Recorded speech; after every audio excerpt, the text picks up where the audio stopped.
I distinctly remember when I was younger, when I was a little tenderoni, Mm-hmm. I experienced ageism from older people. Right. This could be the reverse. So people talking about it, you hear about it more from the spectrum of being older. Yeah. But people don't think about the experience of the younger adults. Correct. And that's male and female, actually, where they get looked at as inexperienced or they're not capable, they don't know anything. That's all the time. Yeah. It's the assumption that you're less than because you don't know or you have no experience. Right. You lack the experience. But you have to look at it twofold. You have the older person who is looking at the younger person like, you can't teach me anything. But then that's also coming from the younger person because they're in that stage where, yes, they may know more or they have different knowledge because of the way it's taught. And that goes back to it too. Versus back then. But then you have, I can't learn nothing from you. I know more than you. So it's... Or they're stuck in their ways. They don't want to learn anything.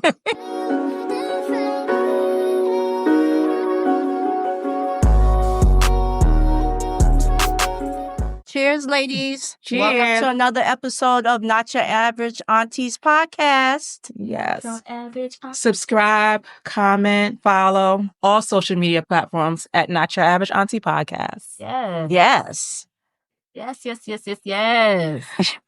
Today's episode. So we are talking about ageism and sexisms and all them isms. All those isms. Not all the isms, but I'm sure some of them isms would creep up in there when we start talking about it. Yeah, when we get into the conversation, for sure. For sure. So where you want to start? You know what? I always want to start first by, I guess, defining it. Yeah. Okay. Yep.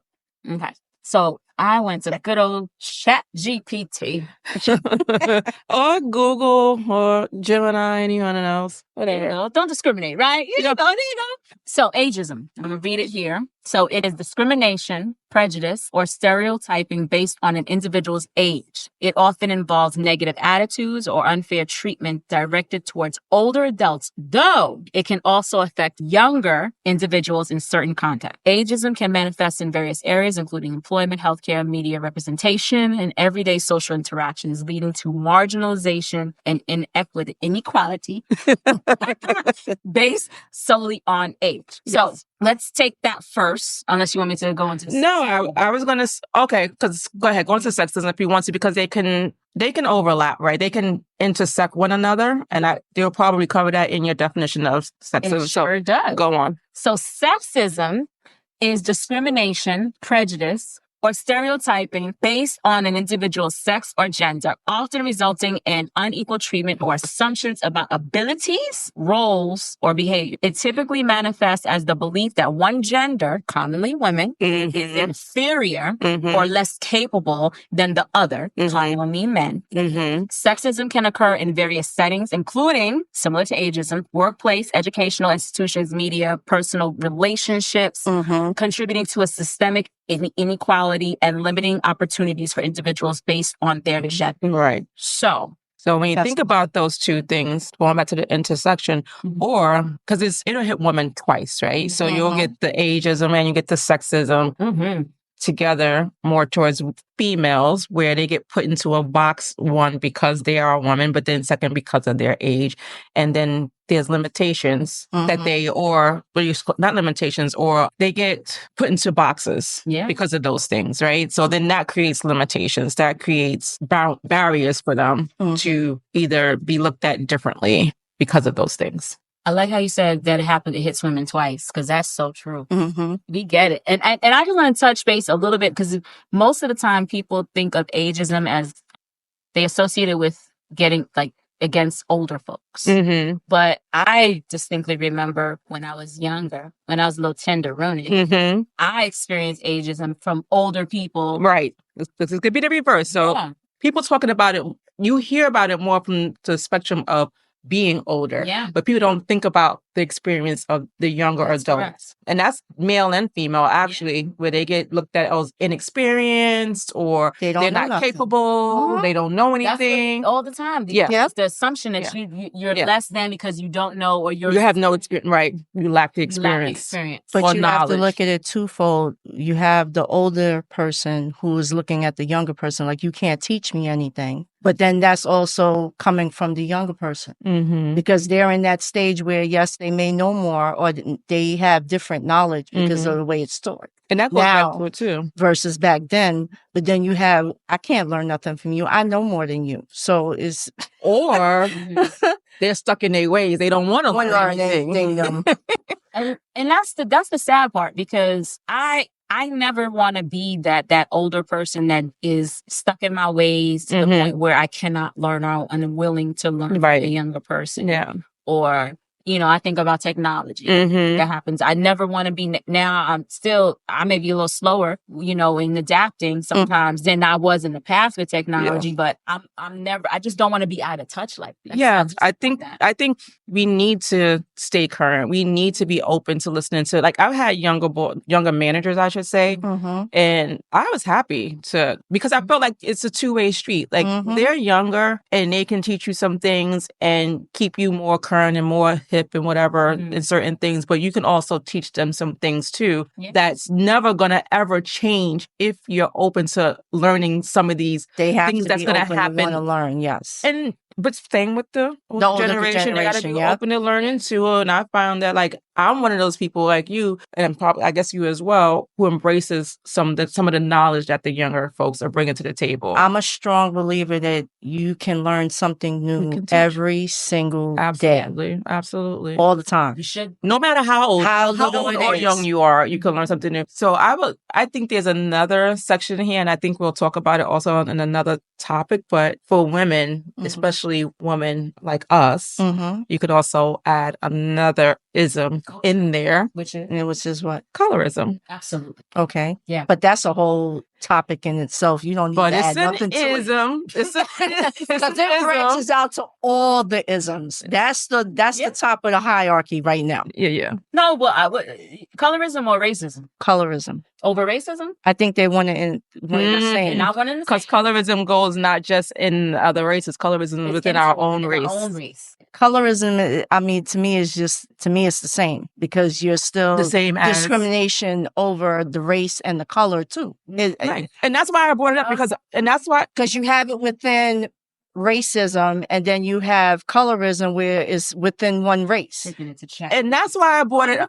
And this is why I brought it up. This is why I brought colorism up, because you brought the word up, discrimination, right? So discrimination, sexism, ageism, colorism, all are under that discrimination. Right. So I think the colorism I don't think it's above racism. It's just it's just a discrimination. I think the racism is a branch off from, that's just my opinion. But so let's go to wonderful chat. Colorism is a form of discrimination based on skin tone, which we all know. Yes. Where individuals with lighter skin are treated more favorably than those with darker skin, even within the same racial or ethnic group. That's the biggest piece. Yes, but there's also the colorism where white people are more superior than black people. That's not colorism. But it's a form of it, because you're taking one colored race that's racism. and discriminating it against another. Is the same. To me, they're one, but it's one and the same. You got white who are believe that they're superior to any other race and color. So I guess Indians have a tan tone. They black people have different too. So that's all within it. It intertwines with each other. If I look at it the way you're describing it, to go back to what the definition says of light-skinned individuals get treated better than darker-skinned individuals. White get treated better than black. It's still a form That's not colorism. That is racism.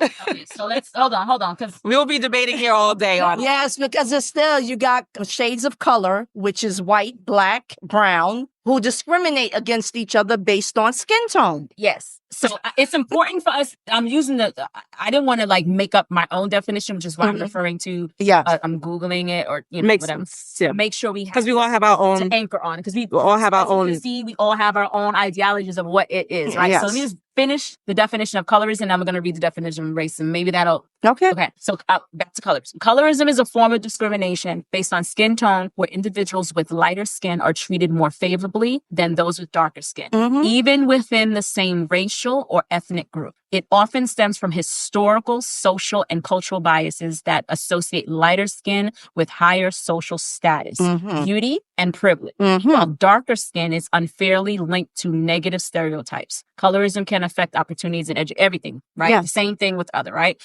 And it is a pervasive issue in many societies around the world. All right. Okay. Racism is a belief system, a set of practices that asserts that. Sorry, I'm putting in. Let me get. Let me read from here, not my own shit. Racism is a belief system or set of practices that asserts the superiority of one race over others. One race over others. Okay. Leading to discrimination, prejudice, and unequal treatment based on race or ethnicity. It involves both individuals' attitudes and systemic structures that create and maintain disparities in areas such as education, employment, housing, healthcare, and criminal justice. Racism can manifest in explicit forms such as hate speech or violence, as well as more subtle, institutionalized ways like biased policies or practices that disadvantage certain racial groups. It perpetuates inequality and social division, impacting the lives and opportunities of marginalized communities. So when I look at colorism, that is something to me, if I'm trying to break it up, is internally within that ethnic. Within, But like, so it could be even within the ethnic, so it's including all races, but it can also be within, because it's even saying even, which is saying this is included in that area. But so here's white people, to me, they're not experiencing coloring with because they're not saying I'm lighter than you, so you're darker than me. They're not doing that within their race. Experience is the caste system, which is not ism, but it's more of that I got more money. Yes, classism. They still have it within them. Because you have Italians who believe that they're better than the rednecks, and then you have Russia against. But that's not color. That's caste. That's how much money. That's more of an elitism as opposed to colorism. That's not based on color. Think about it. Even if you think about the Italians, hell, we can look at Spanish. We can look at Spain versus Puerto Ricans, right? But that's one race against the next, based on they're all Hispanic. They're all Latin. Part of Latin, right. Same thing. Dominicans versus the Puerto Ricans, versus Cubans, right? In Hispanic culture, there definitely is colorism. Yes. If you're lighter hue, you come from Spain, they think they're more elite. Than, let's say, some based off of the color. Off of color than Dominicans and Cubans and anybody that has more of that dark. So there is colorism outside of just our race, for sure. Outside of black, but it ain't to me. But it's white. It's not right. It intertwines with each other. No, I'm not debating. It definitely intertwines, but there are distinct differences within colorism. There's not any systemic. I think the impact is different when you look about when you add colorism to these two categories that we're talking about today for our race, for black race. It's like it's another strike.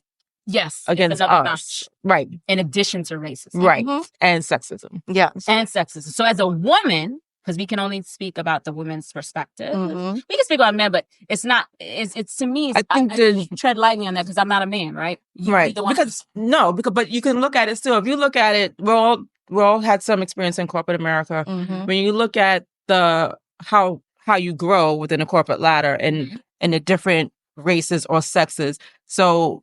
I think we talked about this before, where if a man gets married, he gets promoted. If a man's wife is pregnant, he gets promoted. Where the woman, if she gets married, they're expecting you to be pregnant within a year, which means you're not going to be performing, blah, blah, blah. Now you get pregnant, you come back, you can't get a rating because you wasn't there a full year. So your rating is based off of the time that you were there. Now you're a mom. But are you going to take on more of a heavier load or whatever have you, because now you're so it's all those things where you look at in with how men progress versus how women progress, regardless to color, because still, even with that, I feel like a white woman would still probably get higher than a black woman with those same things, marriage, family, children, all that stuff. So I think we just have another notch on our belt as women of color. Because within the woman gender, we are at the bottom of all other races when it comes to women. So black women. We're at the bottom. So to them, we're the ones that's supposed to they still look at us as a slavery category, where we're the ones that's supposed to serve them. We're supposed to follow them. Yeah. Our opinions or our beauty don't mean anything because you're a nobody. which is very interesting in itself because of all the different replications or whatever. Our beauty. Like, right. Yes. Ass shots or BBLs or lip fillers, the high cheekbones. Fillers that all, other ethnicities they go and get. But when you think about it, who are you really emulating? Right. But I also think about too, so think about during the pandemic and you had all these race hate crimes happening and all these laws would be put into place. Where was the law? Because the Black Lives Matter was an issue. And it has other issues behind that too. But when I think about all the laws that was put into place for other ethnics and races, and nothing was really put into place for us, at least not immediately. What do you mean by laws? I know it just happened 4 years ago. So there was hate crime laws that was put in place for different races. Oh, yes. Thank you. Thank you for clarifying. Yes, that's correct. Yes. So, well, we've been hate crime. It's been 400 years of hate crime on us. I know, but nothing has ever been put into. Well, one could argue that. I like to play devil's advocate. One could argue that there are certain laws for us. Ain't nobody following them. I'm not saying there's nothing put into place for us. I'm not saying nothing. Civil rights. Yeah, I'm not saying nothing is put into place. We still have it? Come on. Yeah, we know they still exist. Yes, technically, yes, they're there. I'm not saying nothing's put into place, but it's not spoken about. It's not enforced. No. And even with organizations, like you hear them talk about it. You hear we get put into a broader, but then you get to, we're not going to tolerate anything against this specific race or anything against this specific race. But then us is put into, we're not going to tolerate any of this at all. Even now, to this day, we're still fighting for the right to be able to wear our hair the way we want to. Like they're fighting that tooth and nail, and it just makes no sense to me. But if another race came into the office with the same exact hairstyle, it's not considered professional. They're still. So, to some people, you get some people that get. Listen, we work with all different kinds of different races or whatever have you, but I've seen people with different colors in their hair and stuff like that. And I've heard comments and stuff like that. I've heard comments about it, but that's, subjective. Many people have their own different opinions or feelings and they will say something. But to your point, it will not be spoken about as much. No. Right? So they can put the color you don't see the odd looks and stuff like that. You don't see that kind of like, you don't see those kind of things. No, because if another shock value. Wild colors in their hair, like the green and the blue and all they're expressing themselves. Oh, you look funky. But let's another race, particularly us, do it. We're not being professional. Yeah. It's not meshing with our culture here. Yeah. So I guess and I'm quite sure we have, whether we acknowledge it or not, but experience any type of sexism or racism in work or otherwise. Absolutely. Yeah.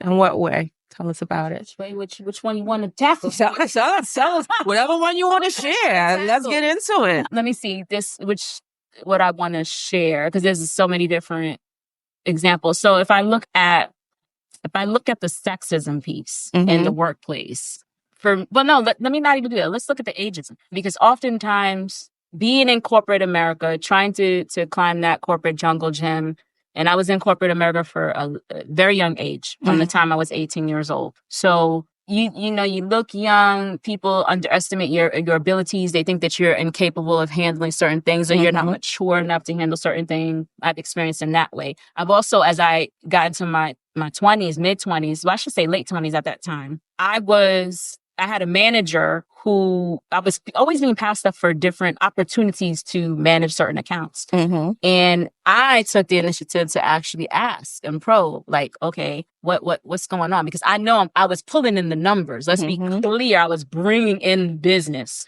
from a business development perspective and definitely pulling in the numbers. So I was wondering why I'm not able to manage certain accounts. And when I approached my manager to ask, he was like, oh my gosh, we were waiting. We thought, because I had the kids, because they knew at the time, and my two youngest ones, they were babies, that, maybe it was too much for you. And when I heard that, I was like, you mean to tell me that you couldn't approach me? You made the decision yourself to give it to someone else. And that's what I hate. Even as a leader now, I never want to make a decision for someone else. I'd rather approach them with an opportunity and let them tell me no, or not right now. Because it's not up to me to make that decision. And that really pissed me off. Yeah. They're making a decision. Oh, she's got kids, she's married. She got to get home and cook dinner. Like, you're making me this domestic person that you don't know.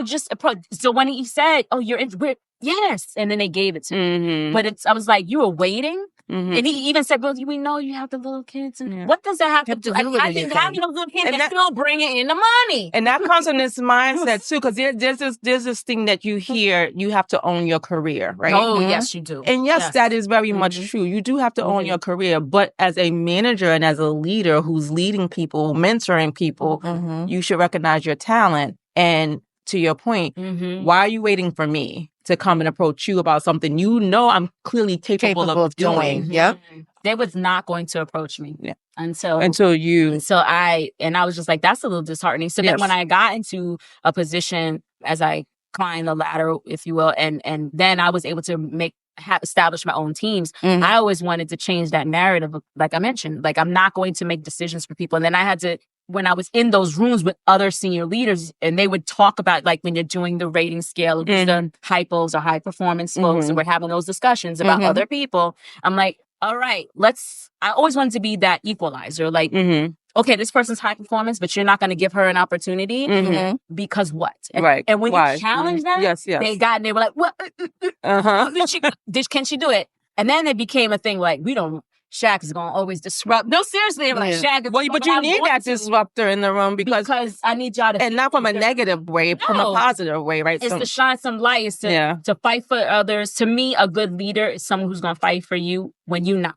Exactly. And that's... Unfortunately, we ain't got enough of them. We got a handful. Yeah. There are some. Yeah. So that's sexism. What does that say? That's ageism. That was ageism. Yes. Well, no, actually, it was sexism, yeah. That's both. To some degrees, they were like... But it was more sexism because wife, mother... Ageism, they would think... I never shared my age. The only person who would know is HR because you got to fill out those papers. Yeah. But I purposely... Two things. I never shared my age as I started to move through corporate America in different positions. Never shared my age, and I very rarely brought any paraphernalia with regards to my family on my desk. Okay. I move light. I travel light. I'm at work. I ain't bringing my shit from home here, right? And I don't need you in my business, right? Because I learned from that situation, you are watching everything. You're trying to get, and I get it. You want to get a holistic view of your employee, but then you start making decisions. So the less you know about me, the less assumptions you can make. But they always assumed that she's so young, this and this and that. And when I finally had a happy hour and I disclosed my age, no one believed me. I'm like, dude, at the time I was like 30-something years old. Yeah. And they always thought she's young and younger. And I'm like, no. That's why I said both of them play a part. I think it was the same. They do, and it's just annoying. I had an old friend of mine who, as she started to get gray hair, I hate this shit. I will color, I'm coloring. She would leave them in. Yeah. Because she wanted to be viewed as more mature. And I was like, that you can have. I ain't wearing no grays. Let them think what they want to think. Damn it. I'm starting to become comfortable. I would prefer just being salt and pepper if it's going to be that way, but I'm with you. I would all or nothing. It's either got all or nothing. Yes. I ain't there. I don't know when I'm going to get to. But anyway, so that's I have more issues outside of work that I had with racism, where someone thought I was the hired help. Yeah, that was interesting. That almost broke up a friendship too, but that's I think you told us that story. Yeah. The probably was on another episode too. I'd say for me, yes. I mean, I think it was probably a rhetorical question at the top of it anyways, because I'm quite sure we've all experienced these things multiple times. But one I can clearly think of is that as I had someone speaking my name in certain rooms and trying to position me and being pulled into a meeting. You come in, all meetings, you're supposed to come in with your notebook and pen ready to participate and take notes or whatever. And I too was a young mom at the time, but also still very much an introvert. Okay. Right? So in a meeting, so my mindset that day was to go in and be a sponge, listen to everything, take in the information, take notes. First time participating in this type of forum, so I'm just going to be a sponge. And the person was like, can you go and get me some water? What? I know you fucking lying. Don't say that. Wait, whoa. How far back was this? Oh, this is a long time ago. Crazy. My baby was young. I was probably... Was it a man? Of course. Probably was just early 30s. Maybe. Oh, hell no. But I know you look young. No. So it still don't matter. They Oh, looked hell 19 or 20. But it made me feel two ways. It made me feel both, and the ageism and the sexism played a role there, but also like a lack of respect. Like, there was none. What did you think by this? And again, me still not knowing how to handle and navigate this thing, I did it. But like 2020 hindsight, like, would I do that shit now? Nah. I don't even think even working in an admin capacity, or now I'm trying to think nowadays, do they don't know. Today, they're project managers today, right? You're not, yeah, you ain't doing none of that. I mean, some people, they still think they like work spouses or whatever. But for the most part, a lot of admin roles are more project manager based. I would have been like, that is not a part of my job description. That would have been the first thing to come out of my mouth. That was my kind of demeanor back then. But like, this is the thing. Right. So, and it's right. But, and again, these topics weren't really being talked about. It was really kind of swept under the table, you know. So again, it was just, I could think of that one moment where I felt like, number one, don't respect me. Number two, thinks I'm too young to probably be in this room. And number three is like, I'll go back to, I'll even add colorism in there, you know, think about it. So let me ask you a question. Yeah. That was your direct report? I'm sorry. No. Your manager? Oh, he wasn't my direct report. He wasn't your manager. He wasn't direct report for him. No, but the funny thing is I was a direct manager. I was reporting to him directly when I was in an admin role so I was once his admin. And I can honestly tell you, never got asked that in the admin role. Never got asked anything like that. Wow. So it goes back to not feeling like I belonged in that room, in that role. Yeah. Like, you still looked at me as an admin. Well, in a perfect world, a man's definite, I won't say all, I'm not saying all, but you still have a good amount of men out there that believe women are not supposed to be in corporate America, period. They need to be home, barefoot and pregnant, cooking and catering to my every need. And no, I'm happy it's getting better, but it's still, if you look at the older men that's there, that's like five years from retirement, they still have that old mentality. And in that situation, he had no respect for you. No, it's not a lack of it. It's none. No, I'm not arguing with you at all. The crazy thing is, you just jarred another memory, and I want to get to yours, but just I want to share this one. So that was a long time ago. And the one that I referenced for me, that was a long time ago, but not too long ago. I, again, with this was not colorism, wasn't ageism. This was more, to me, from my vantage point, racism, right? Because I was managing an account, and I came to visit my client and my staff there. And there was another part of the client. She's this woman that was part of a client, a white woman. Every time I came into the office to visit this particular client, she wasn't there. So my main sponsor, the person that I would connect with at the client site, he wanted me to meet this woman. And she finally was there. And when he goes to introduce me, he's a white man, and he goes to introduce me, and she's like, "Oh, hi." She's like, "Are you one of the new admins?" And I said, I laughed. Now, this was not long ago. Yeah. And I laughed because now I'm a different person. I'm a laugh. I'm a laugh before I answer. So, and he turned big red. he was waiting. I felt like it was a Ralph Crandon. He was like, humming on. He didn't know what he was saying. He was like, and I laughed. I'm assuming he experienced how you get down in the past. No. Oh, he knew how I was. That's why I jived really well, but he didn't really know how I was. Right. So he was just like, how are you going to react in this situation? Exactly. I felt like Eddie Murphy. He goes, I was like, you don't know. So I looked, I laughed like this, and I came up and I said, all I said was, I'm not that. And I purposefully, and I looked her straight in her face. I was like, I'm not the admin. Right. And he stepped in and he was like, actually, she's the account director. And she was like, yeah. Yeah. Why did she do that? She did not expect a person of like to be managing the account, right? So, and and as I've gotten older, there's ways to flex, right? So I could have said, bitch, fuck you, bitch. And then I would have been. And that was probably right actually looking for you. Job done. Fuck you, man, Rich.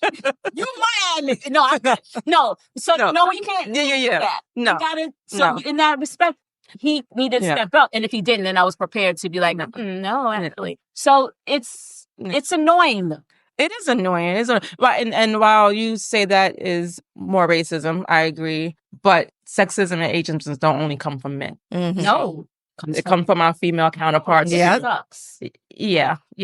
So that's why I said we are at the bottom when it comes to the women gender, at the bottom of the tap. But it's because all other races believe that we are inferior to them. Even when climbing the corporate ladder and they try to do this, the higher rate for men and women are the same level of roles, whatever. How many? We are at the bottom. Right. So, and we shouldn't be requesting or dictating what we should get in pay. We should be happy with whatever they give us. Well, so I'll argue this. That is accurate. But I would also argue that is accurate for a lot of women. Yes. Of whether you black or, but there's still that counterpart. There's still us. Yes. Going to make more than you. A white woman. Yeah. They're at the top of it. In many instances, I would definitely agree that is the case. And Asians are slowly underneath them. So there's so there's a lot of variables with salary because it depends on the capacity you're working in, location. It also depends on how well you negotiate. Like there's this thing now with millennials and Gen Z, not Gen Z. Well, I can't. Yeah. But there's this thing where people like just tell us what the salary is, or they talk amongst themselves and share. And my thing is that you're going to lose the art of negotiation because you need to negotiate your salary independent of what the fuck it says on that thing. Yep. Because there's different things you can do to negotiate. And we just don't do it enough. I agree with that. We just accept whatever. And it's that on the table. We accept and this is the part that's sad with that. We accept what's put on the table. That's women in general too. Women in general, because even black men, they're going to negotiate. Yes. Right? And we accept what's on the table because half the time, whatever they're giving us, we've never had that amount of money before. So we think it's good. You know what I'm saying? It's like, well, $100,000. God damn, son. I remember when I was like first that. Started, all I had was X amount of dollars, and now you're giving me a 6-figure salary. What? Yeah. And mind you, it's like, if they're coming at you with $100K, you need to be like, that person over there is probably making at least we can get 10-20% more. You know what I'm saying? Me coming from the finance field, I see a lot of salaries. So I see the difference in what each race get. And it all depends on the negotiation because you have some sisters that I've witnessed that have negotiated a very nice compensation package. So it can be done. I'm not disputing that, but you do see the differences. And when we as a group get excited over, 100K, now, last 12 years, I look at how much I'm traveling, anything that comes along with it, what kind of benefits are they giving me, how much vacation am I getting? I look at all of that. Now, before I wasn't. You got to look at the package and how much is coming out of your pay for insurance. If you have a family, what does that entail? And if you can even get equity. I know in certain in financial services firms, they may not give you equity, but if you're in it depends on your position. It depends on your position, but if you're in tech or a startup, you need to look at equity too and what that can entail because that's a complete package. And people have left tech firms, and because they have equity, they can live off of that. To me, that's good fuck you money. Yeah. That's like, okay, you want to fuck around, deuces, I'm out. But then you got about 100K that you can just, now you don't really want to draw on it. But if you needed to draw on it, you got it. It's there. It's there. So I think that's something to look at. But now we didn't let Joe. What about your experience with sexism or any of the isms? One company I was at, there was a woman that she was at that time a manager. I had just been promoted to manager, but she couldn't understand how was that possible. And one day a meeting was called over some numbers that we received from the IRS. So she was, I guess, responsible for her department, how much taxes was coming out of whatever for her employees and things of that sort. And there was a tax bill that was received based on her cost center. So my director called the meeting. She's not realizing that I was doing the accounting behind the scenes for her department. And I was responsible for spitting out the cost centers. So when she came into the office, she thought it was just going to be her and my director. And the first thing she says was, what is she doing here? Is she even qualified to be in this room? Oh, that's like very overt. Yes. She not realizing that at that time I had my degree and I had just started my MBA program at the college. So she doesn't have a degree. She only had an associate's in liberal arts.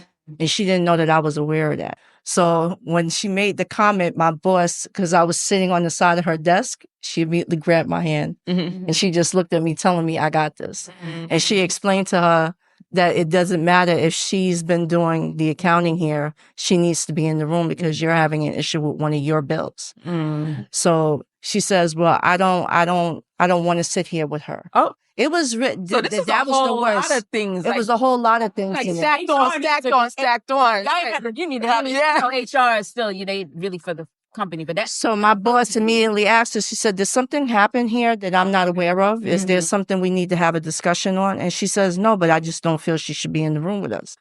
So that's such an entitlement. That's such a the audacity. Yeah. My boss asked me to, just leave the room. I need to have a conversation with her. And I could still hear what was said through the door, but she made it clear to her that you're not going to come down here and disrespect any of my employees in this area. Yeah. She says, if you have an issue, you need to tell me what it is. If not, you're going to be working with her. And this is the last time I'm going to ask her to leave the room. So she didn't want to have the meeting. She just said, we need to reschedule.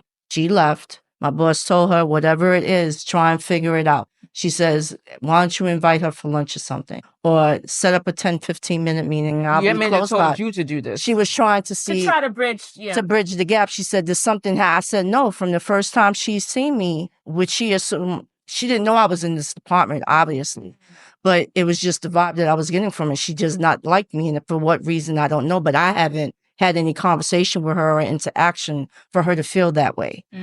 So I scheduled 3 different lunches. She had accepted, but never came. I tried to set up another meeting, this time with her director in mind. She didn't come. For some reason that day, she was sick. Well, you did your hours. So I did, yes. I did the necessary steps to try and rectify our relationship, to at least have some type of a cordial one. And it was just after that, any communication with her was through email. And that was where I was getting at a point in the beginning where my emails used to start with look. I believe I remember back then reaching out to you, asking you for suggestions. Because after after the 4th one, my boss said something. She says that, and that was when I really started paying attention to there's volume and there's attitude and there's tone in the email. Yes. So, yes. But I mean, her not even knowing you, I mean, the start of the sentence with look is very obvious, but her not even knowing you, she couldn't even know your tone or whatever have you. She's the one who set the precedence of the relationship to begin with. And I feel like, I I understand your manager trying to smooth things out, but I don't. Was she still working there? Did she ever decide to leave because she couldn't have this relationship with you? No, she stayed. That's interesting that she stayed in a position working with someone like clearly she was because all her communications was through email. Interaction with you at all. That's why I said back then, even now, but things get lost in translation in emails. But communication in general in corporate, it sucks because stuff like that is happening and they're letting it happen. Yeah. There's no repercussions to either part other than to me because I'm the colored one in the situation. And you happen to deal with this. And everybody else that I'm working with is white. Yeah. And I don't mean to bring it up in that way, but it's just... That's your experience. One company, there was maybe 10 in this amount of employees that we had. And we had a good few thousand. Was, it just made no sense. And so... Yeah. It's just sad. It's just sad. And I did nothing to this woman. Usually, as you guys have pointed out, you could easily tell if I don't like someone. But up until that point, I didn't give her a reason not to like me. it started to become this light after me trying to offer that olive branch, and you still giving me attitude. She didn't want it. And that was straight racism. I mean, but it was just, that's my point, is how obvious it was. The way she came into the room and addressed you in front of management. Yes. Was very obvious. It was like, what are you doing here? You don't belong here. I don't want to work with you. All those things. It's crazy. It's like, she was not sugarcoating shit. It was very clear her feelings. That was the only how she felt time. about not only you as a woman but as a black woman. As a black woman, she had no dealings with you. I mean, there was people I've dealt with throughout the years that you can clearly tell they didn't like me, but they were cordial enough to keep it professional. Yes. She was the only person I can honestly say that was just blatant, straight to the point. That would have made me very nervous. That would have made me like I could see her intentionally doing things or messing things up. So to point to me, like I would have to always be head on a swivel because this chick right here is going to try and sabotage me. And I thought like that in the beginning, but then afterwards, everybody knew I'm a lot different now than I was back then. And my New York came out at any given time. So I tried to play the bigger person. That was what my boss suggested because I was trying to move up the corporate ladder. But it just got to a point where, you know what? Yeah, look, I'm not doing this. You need to change this.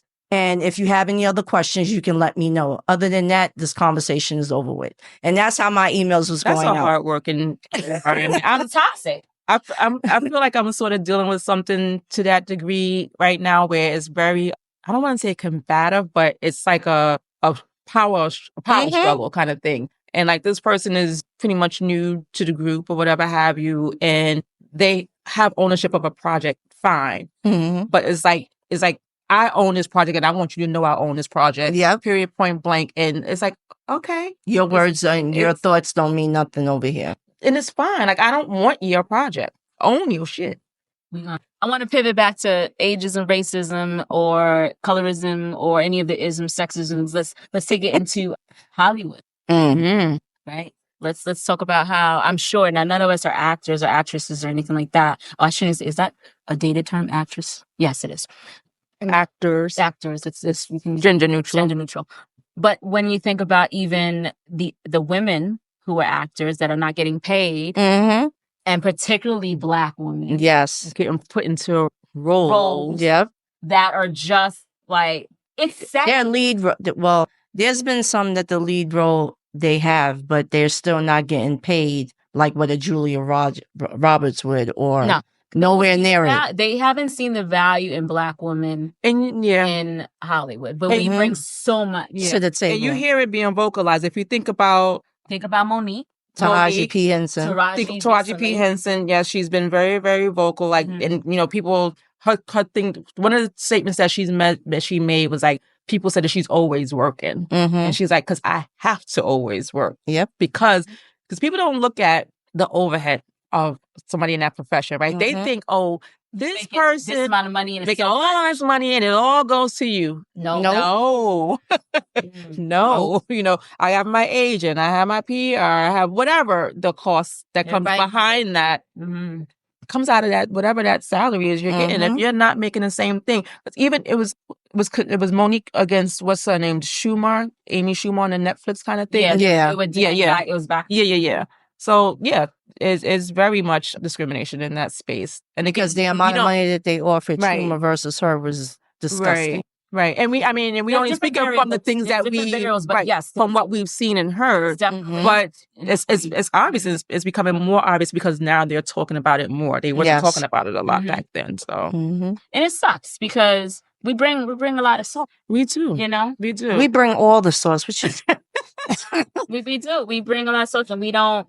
But I'm glad that there are also people in positions, and even though we still have a long way to go, but we can laugh. And I know we joke about the Tubies of the world, and Tubi is actually owned by the Fox folks, the Koch brothers or whatever. It's a whole nother thing. But the fact remains is that a lot of independent Black filmmakers get their stuff on Tubi, and at the end of the day, some of it is a little trashy, some of it is just gonna you're going to watch it, right? But it'll pull you in some kind of way, right? It's just your but it's getting them exposure. Your guilty pleasure of TV, right? Yeah. And at least they're working. Think about Tyler Perry. People talk about him and all his movies and shows.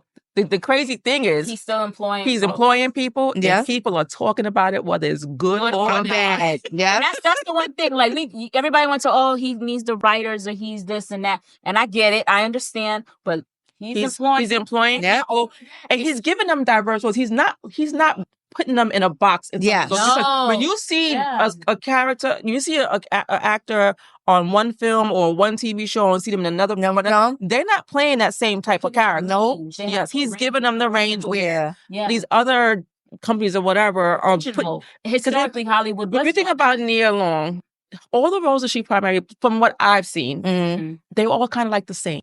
I haven't seen a big range in her acting, in my opinion, anyways.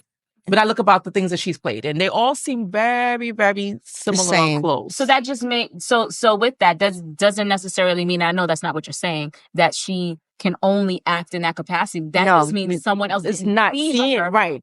Or challenging or giving her an opportunity to act in different capacity. And that's historically what Hollywood has done with Black folk. And that's what I'm saying. Channel. And then you have all these Black women going for the same damn roles. They all in the same room. That's what they can do. That's all you can do. You can't do nothing more. Yeah. So, and that's where I give Tyler Perry the credit, as that he is giving them the opportunity to play these different type of characters and roles and stuff like that. Daniels, he does the same. What's his face? Rest in peace. The dude that did Boys in the Hood.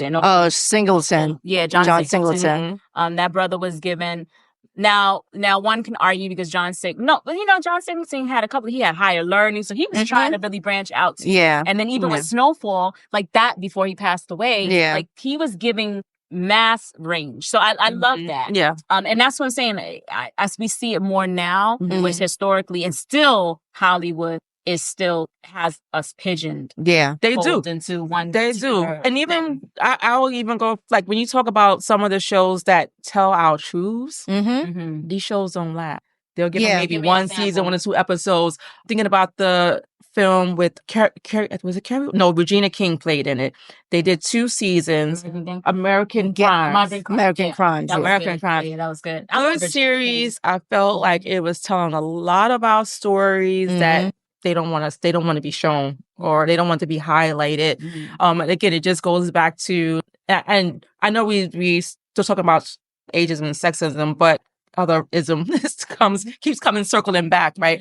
But it's those type of things. Like they want to keep us in a negative light, because a lot of those movies, even though it's telling our truth in some situations, is also showing us in a negative light, where we're the drug addict, we're the drug dealer, we're the, because we can't possibly, the baby mama with the how many kids, and yes. And that's going back to Cosby Show. Yeah, so I remember being young. You can't be doctors and lawyers. No, you couldn't be. And I remember it was a whole big thing around the Cosby Show came out. Forget about the shit that is happened. Yeah. Forget about that. Let's just talk about the show in of itself, that it was a Black cast, that it was a doctor and a lawyer. And I remember, although I was so young, but there was so much debate on, even from Black people, that said that that's not realistic. Yes. And I remember hearing my grandparents talk about it, and I'm like, I don't know, 7 or 8, but I just remember it, and it's like, is it? There are Black doctors. There are a lot of factors. Right. And the fact that the kids all went to college, and you had him, and it was just a fictitious institution, but that borns a different world, which is a state on, it's classic, so think about that. Then I pivot to the Wayans brothers. Now, something needs to be studied with them, because that was the family. Yeah. When you think of In Living Color, all the things that they did. Oh, like that. I remember as a kid watching that. I can't wait till they bring out a documentary. That needs to be studied. Like they broke barriers. And not only did they break barriers, they born like a lot of good actors were born from. You have Jim Carrey, and it was diverse. You know what I'm saying? You have Richard Allen Greer, David Allen, David Allen Greer. You had Tommy Davis, he was doing his little thing before, but it gave him another avenue. Yes, and then you had the Jennifer Lopez, the Rosie. I don't Oh, Rosie, all.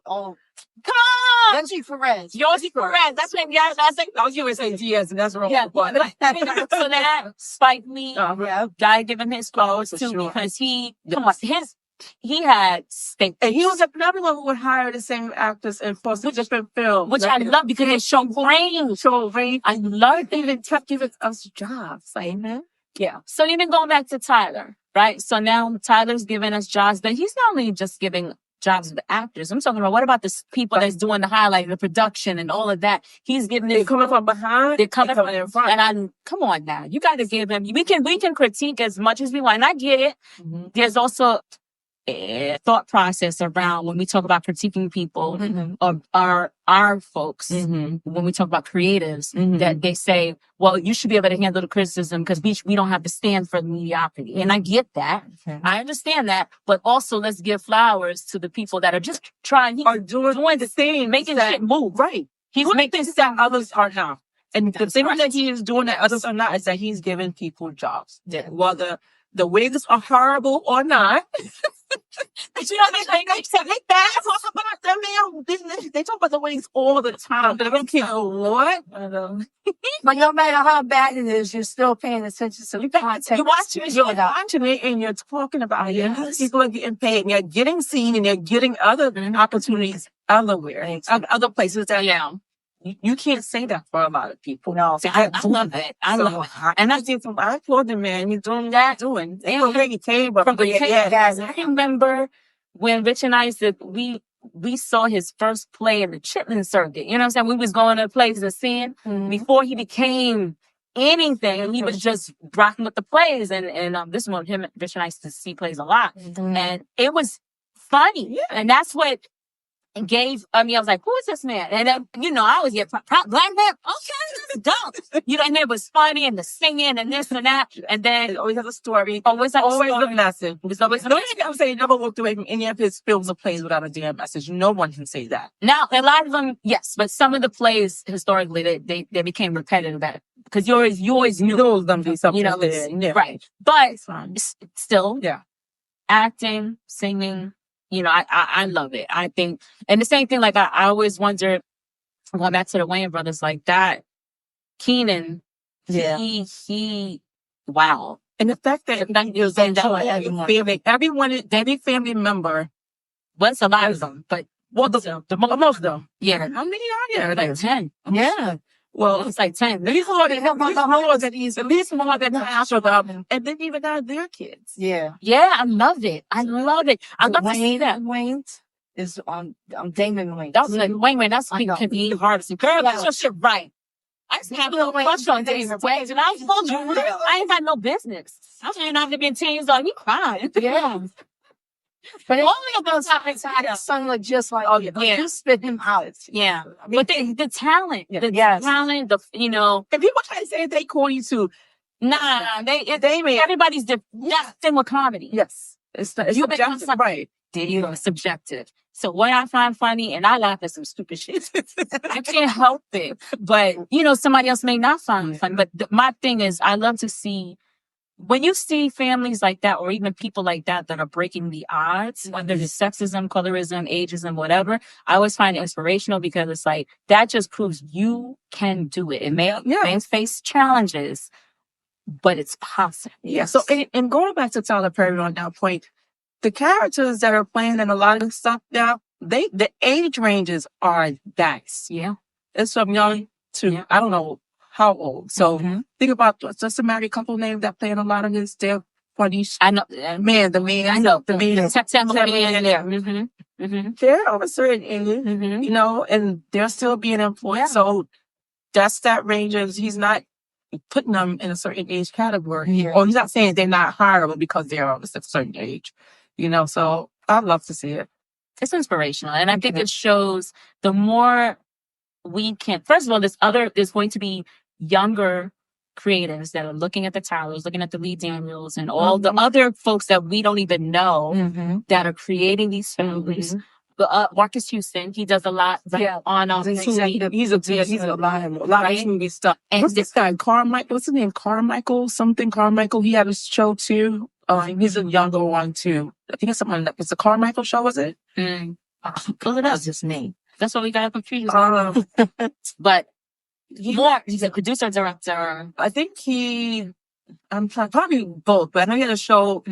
That's his name. So the show was named after him. And what's the name was on it too? What's her name? The black comedian. No, not one. It's like that. Used to go with Carmen. What's the name? Tiffany Haddish. She played in it or whatever. So listen, I love to see it. And I think that it shows the younger generation, it gives you hope of what's possible. Yeah. So the more representation matters. It does. What's Michael Carmichael. Yeah.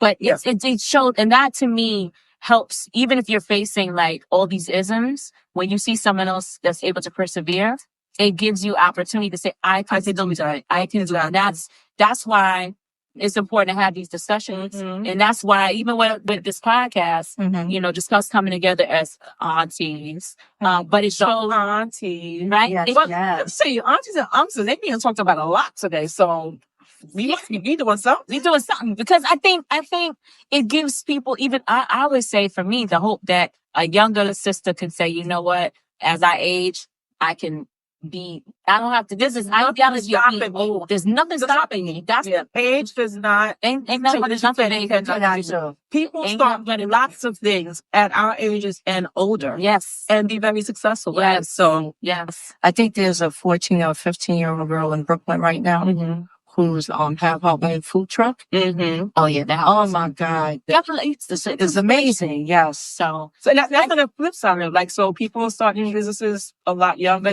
Yeah. We probably even thought about starting a business, or I probably had the concepts in our head, but never pursued it. But people doing a lot of things at a younger age. Like, they're getting degrees at younger ages. In high school, they're getting college degrees or whatever have you. But then there are older people who are starting things as well. They're getting college degrees. It doesn't, age doesn't stop them from doing anything. Don't let color stop you. No, as long as it's, I know it's an uphill battle, and it depends on what you're doing, but don't let that be a barrier for you. Don't let age be a barrier for you. Don't let being a woman be a barrier for you. Fight for what you want. Exactly. I think that's a perfect way to end. I agree. Yep. Fight for what you want. Listen. That's right. I hope you enjoyed this episode. Before you go click into another episode, you need to subscribe. Comment, like, subscribe. Tell us what you want to hear. Tell us what you want to hear. We all for it. We trying to make it better for us. Leave us a comment. All right? Peace out. Cheers.